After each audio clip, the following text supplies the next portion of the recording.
আজকে আমরা সংলগ্ন নির্ণায়ক এবং অনন্য নির্ণায়ক এই চ্যাপ্টারটা আমরা শুরু করব এবং তার সাথে সাথে এই চ্যাপ্টারের মধ্যে ক্যামার্স রুল আছে।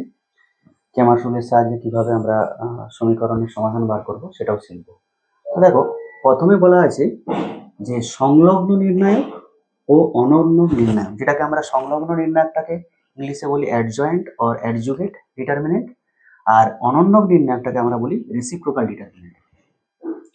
তো দেখো, সংলগ্ন নির্ণায়ক যেটা আছে সেটারই প্রথমে ডেফিনেশনটা লেখা আছে যে কোনো নির্ণায়ক ডেল্টা এর সংলগ্ন নির্ণায়ককে ডেল্টা ড্যাশ দ্বারা সূচিত করা হয়, যার উপাদানগুলি হলো ডেলের উপাদানগুলির সহ উৎপাদক। যেমন ধরো, ডেল যদি এআই জে হয় তাহলে ডেল্টা ড্যাশ হবে ক্যাপিটাল এআই জে। ব্যাপারটা কিরকম ঘটছে একটা উদাহরণ না দিলে তোমরা বুঝতে পারবে না। তো ডেল্টা যদি নির্ণায়কটা ধরো 3/3 ওয়ার একটা নির্ণায়ক, ধরো A11 A12 A13, মানে A11 এর যে কোফ্যাক্টরটা সেটাই হচ্ছে কিন্তু ক্যাপিটাল A11, আবার A12 কোফ্যাক্টরটা সেটাই হচ্ছে ক্যাপিটাল A12। এইটাই হচ্ছে আমাদের যে নির্ণায়কটা এরপরে পাবো ওই কোফ্যাক্টর গুলোকে নিয়ে, সেইটাই হচ্ছে ডেল্টা ড্যাশ। সেটাকে আমরা বলছি সংলগ্ন নির্ণায়ক বা ইংলিশে অ্যাডজয়েন্ট অর অ্যাডজুগেট ডিটারমিনেন্ট বলা হয়। আর রেসিপ্রোকাল ডিটারমিনেন্টটা হচ্ছে আরেকটু আলাদা ধরনের, সেটা আমি পরে বলছি। তো আগে আমরা এই ডেল্টা যদি একটা নির্ণায়ক দেওয়া থাকে তাহলে তার অ্যাডজয়েন্ট অর অ্যাডজুগেট মানে সংলগ্ন নির্ণায়ক কিভাবে বার করতে হয় সেটা আমি একটা দেখাচ্ছি একটা উদাহরণের মাধ্যমে। দেখো, একটা উদাহরণ লিখে রেখেছি 4 1 2 7 3 5 5 1 3।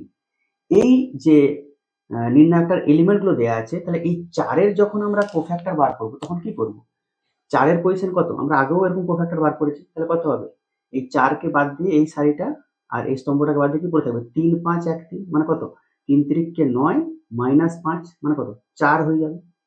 আর সাইন কি হবে? সাইন পজিটিভই হবে। আচ্ছা, কেন পজিটিভ আরো একবার বলে দিচ্ছি, কারণ এটা A11 পজিশন, তার মানে আমি একবার এটা লিখতে পারি -1 এর whole to the power 1 + 1 in 4। এই 3 3 9 -5 মানে 4, তার মানে এখানে পাবো আমরা 4। তারপর দেখো, এই 1 মানে কি? A12 এলিমেন্টটা পাচ্ছে, A12 এলিমেন্ট, তাহলে 1 এর যে কোফ্যাক্টরটা হবে 1 এর সহ উৎপাদক কত হবে? না এই সারিটা আর এই স্তম্ভটা বাদ দিলে কত? 7 5 5 3 পড়ে থাকবে। 7 3 21 -25 মানে কত? -4। তাহলে এটা পড়ে থাকবে -4, কিন্তু আমরা কি পাচ্ছি? -1 এর হোল টু দি পাওয়ার কত? এটা 1 2 পজিশন, তাহলে 1 + 2, তার মানে আবার একটা মাইনাস পাবো, এখানে একটা মাইনাস, তার মানে +4 হয়ে যাবে। এরকম ভাবে আমরা করব। তাহলে A13 মানে ক্যাপিটাল A13 মানে এই যে দুই এলিমেন্টটা সেই তার সহ উৎপাদক কত হবে? 7 থেকে 7 -15, তাহলে কত হয়ে যাবে? -8 হয়ে যাবে। আর ওটা পজিটিভ হবে কারণ 13 পজিশন। আচ্ছা, A21 ক্যাপিটাল A21 মানে 7 এর আমার সহ উৎপাদক কত হবে? 1 3 3 -2 কত? মানে 1, তাহলে এখানে কত পড়ে থাকবে? -1 পড়ে থাকবে, কারণ এটা 21 পজিশন, তার মানে -1 এর হোল টু দি পাওয়ার 1 + 8 1 + 2 বা 2 + 1 যা খুশি করতে পারে। একবার লিখে দিচ্ছি এটা আরেকবার, এরকম আমি আগেও করেছি। দেখো, এটা কত পজিশন? 21 পজিশন, তাহলে -1 এর হোল টু দি পাওয়ার 2 + 1, আর এটা কত হয়ে যাবে? না 1 × 3 মানে 3 - 2 মানে কত? 1, তাহলে হয়ে যাবে আমার -1। তারপরে দেখো, এই 3 এর A22 ক্যাপিটাল A22 3 এর সহ উৎপাদক কত হবে? 4 3 12 -10 মানে কত? 2। তারপরে 5 এর বেলায় কি একটা সামনে মাইনাস আসবে, কারণ কি এটা 2 3 পজিশন, তাহলে কত হবে? 4 1 4 -5 মানে -1, তাহলে +1 হয়ে যাবে। এরপরে দেখো A31 মানে কি? ক্যাপিটাল A31 মানে 5 এর সহ উৎপাদক, এই 5টা সহ উৎপাদক কিন্তু, তাহলে কত হবে? 5 1 5 -6 মানে কত? -1, -1 হলে -1ই থাকবে। তারপরে দেখো 1 এর জন্য কত পাবো আমরা? 4 5 20 -14 মানে কত? 6, তাহলে কত হয়ে যাবে? -6, কারণ কি এটা 3 2 position, -1 whole to the power 3 + 2। তাহলে এরপরে দেখো এই 3 মানে A33 না 3 এর এই 3টার সহ উৎপাদক কত হবে? 4 3 12 -7 মানে কত? 5। তাহলে এই এই A11 capital A11 capital A12 এগুলো নিয়ে যে নির্ণায়কটা আমরা গঠন করতে পারলাম সেটাই কিন্তু ডেল্টা ড্যাশ। তাহলে এলিমেন্ট গুলো কি কি পাবো? 4 4 -8, তারপরে দেখো -1 2 1, তারপরে -1 -6 5।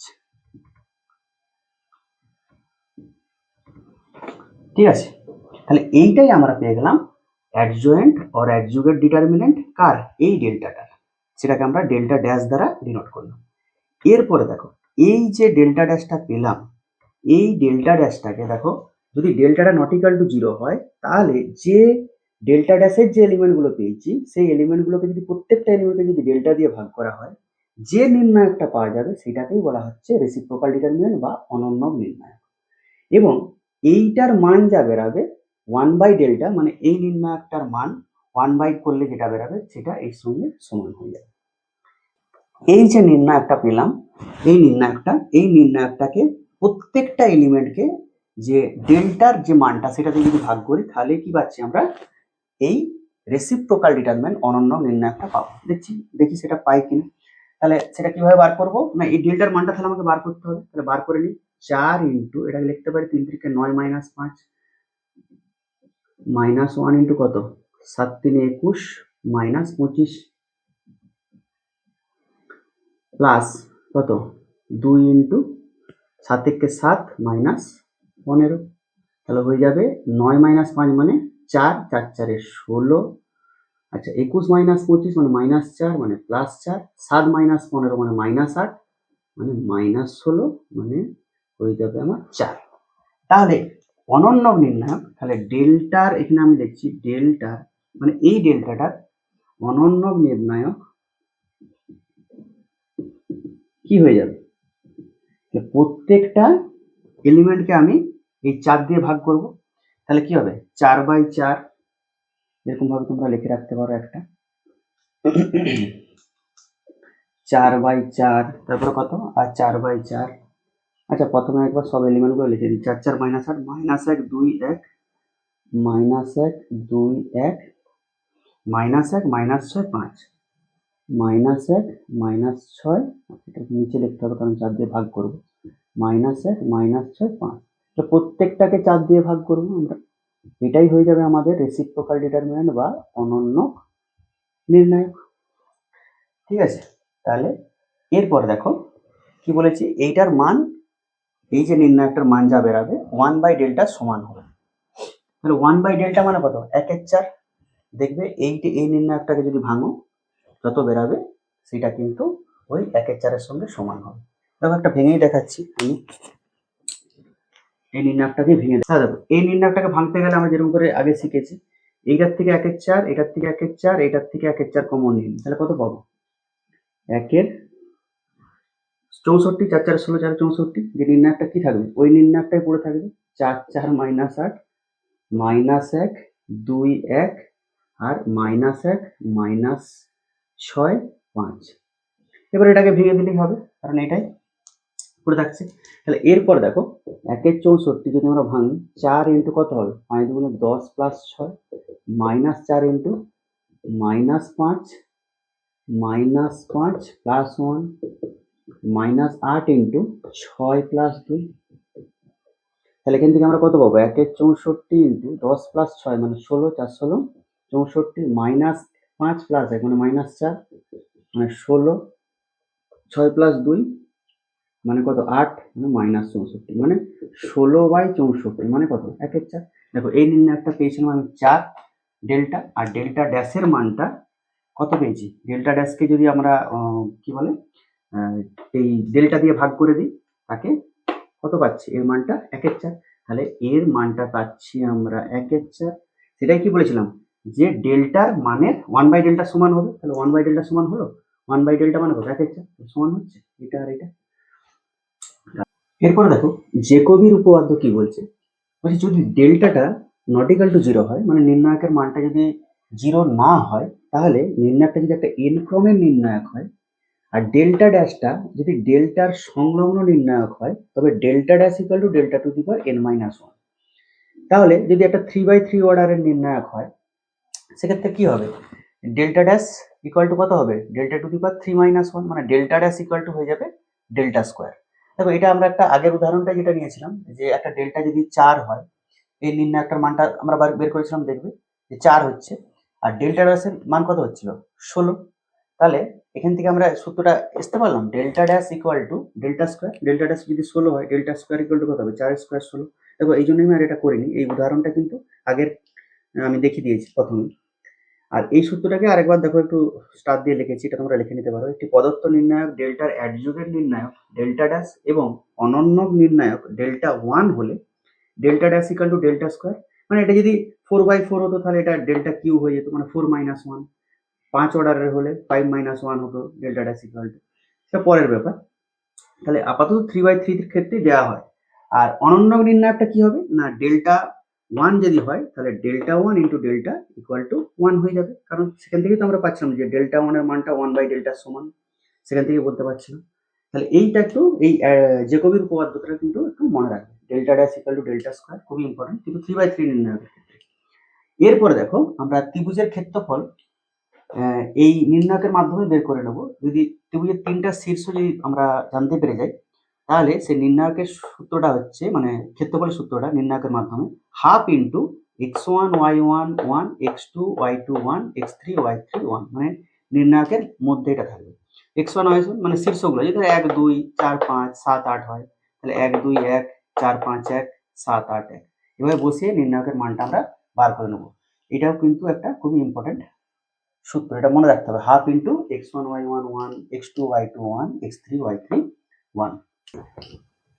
এরপরে আমরা এই অধ্যায়ে যে কোনো সমীকরণকে, মানে এক্স ওয়াই জেড, এখানে 3টা ভেরিয়েবল দেওয়া আছে, 3টা ইকুয়েশন দেওয়া আছে। তো এই ইকুয়েশনগুলোকে আমরা কিভাবে ক্রেমার্সের নিয়মে সমাধান করব সেটা একটু দেখো। তো প্রথমে আমরা এইখান থেকে এই এক্স ওয়াই জেড এর যদি কোফিসিয়েন্টগুলোকে নিয়ে একটা নির্ণায়ক তৈরি করি, সেটাকে নাম দিই, সেটাকে ডেল্টা, বা এই বইতে, সামরার বইতে নাম দেওয়া আছে কিন্তু এটা ডি।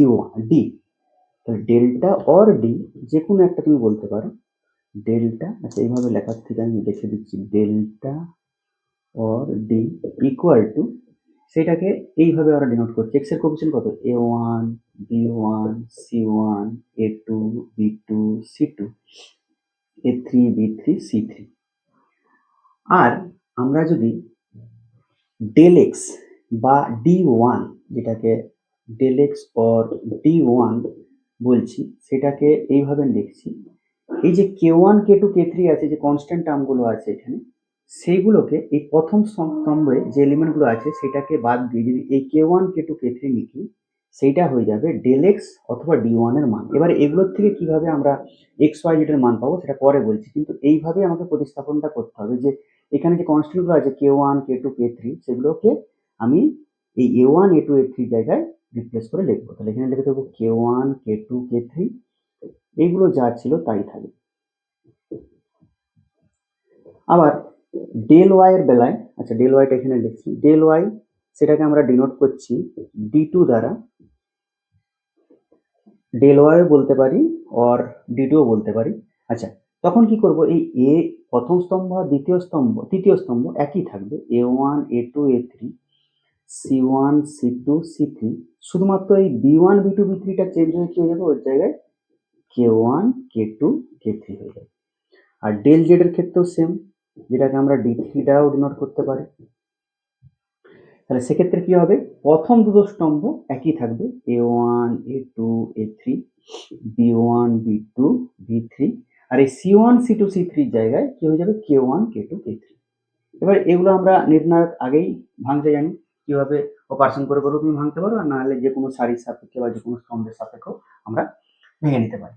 তাহলে এখান থেকে দেখো এক্স পাবো আমরা যখন সমাধান করবো, তার মানে এক্স ওয়াই জেড এর মান বার করতে হবে। তো এক্স সমান হবে d1 বাই ডি, বা তুমি এটাকে যদি ডেল্টা দ্বারা ডিনোট করো, এটাকে যদি ডেল এক্স দ্বারা ডিনোট করো, এটাকে লিখতে পারো del x by del.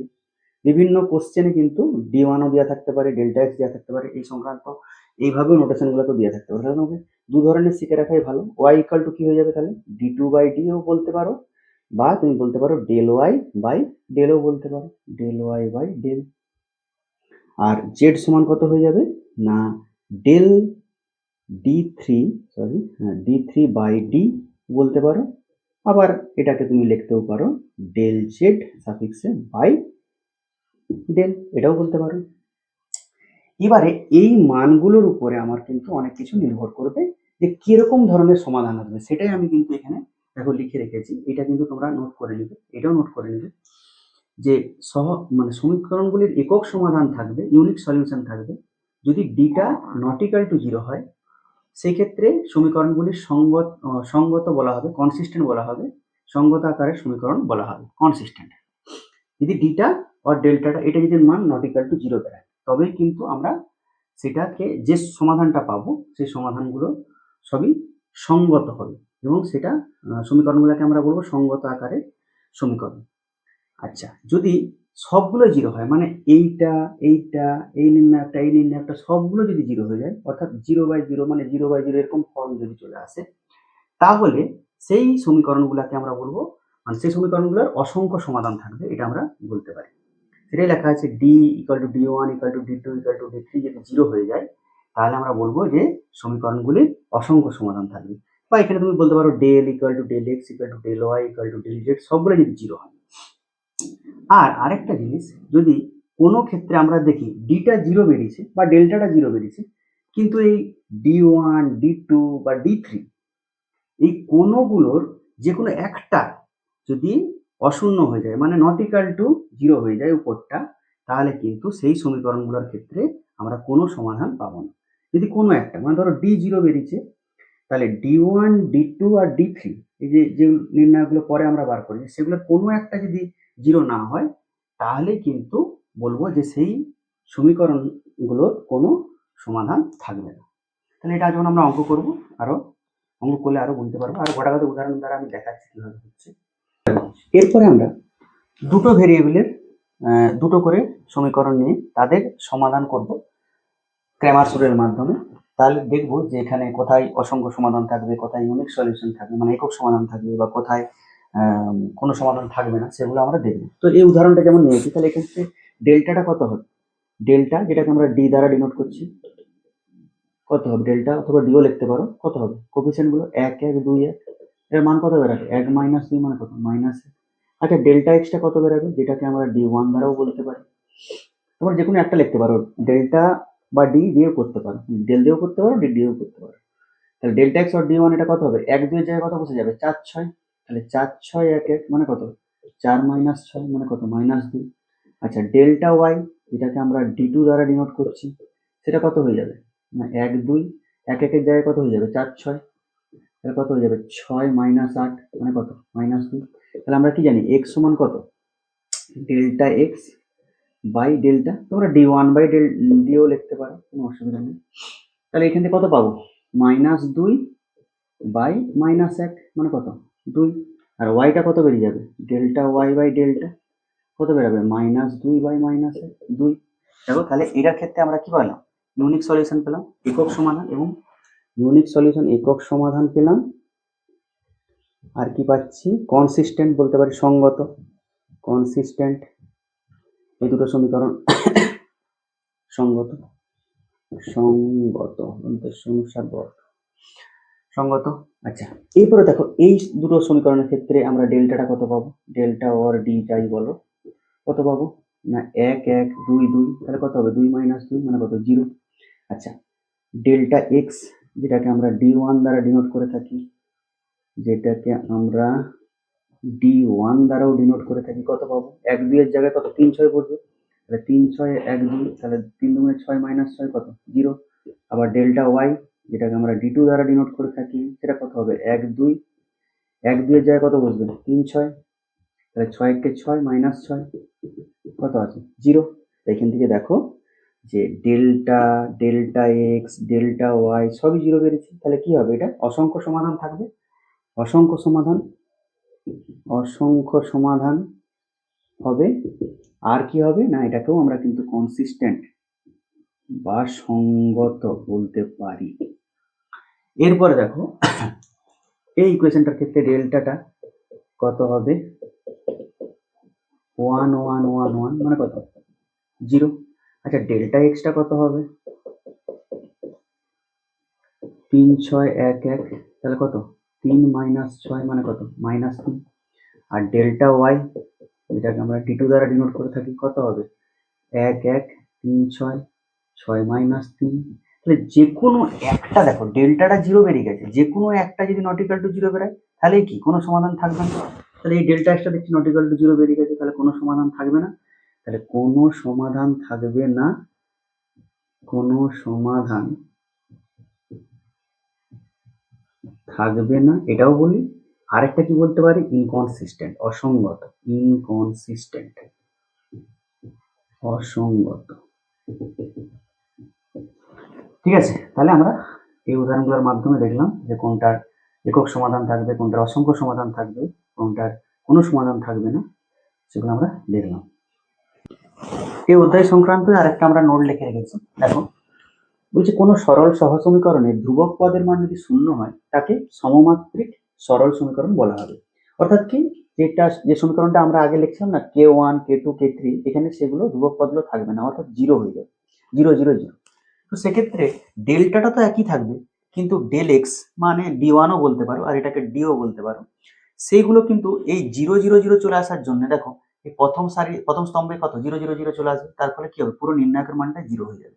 Del Y এর বেলায় আর লিখিনি, কারণ হচ্ছে এই a1 a2 a3 এটা ফিক্স থাকবে, c1 c2 c3 ফিক্স থাকবে, b1 b2 b3 টা 0 0 0 হয়ে যাবে, তার মানে নির্ণায়কের মানটা 0 হয়ে যাবে আর ডেল জেডও 0 হয়ে যাবে।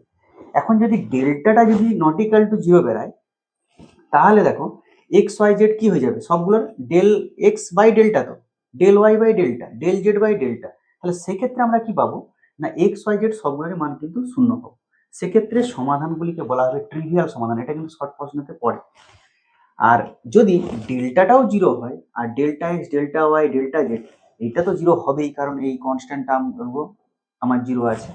তো সেই ক্ষেত্রে অসংখ্য সমাধান পাবো ঠিকই, এবং সেই সমাধানগুলোকে আমরা কিন্তু নন ট্রিভিয়াল সমাধান বলবো। এটা কিন্তু মনে রাখবে, ট্রিভিয়াল সমাধান, নন ট্রিভিয়াল সমাধান। নন ট্রিভিয়ালের বেলায় কিন্তু সবগুলো 0 হবে, delta del x del y del z সব 0 হবে। আর ট্রিভিয়ালের বেলায় ডেল্টাটা নট ইকুয়াল টু 0 হতে হবে, আর এগুলো তো 0 হবেই, কারণ কি এইটা আমার 0 আছে। তাহলে এই অধ্যায়ের পরে আমরা অঙ্কগুলো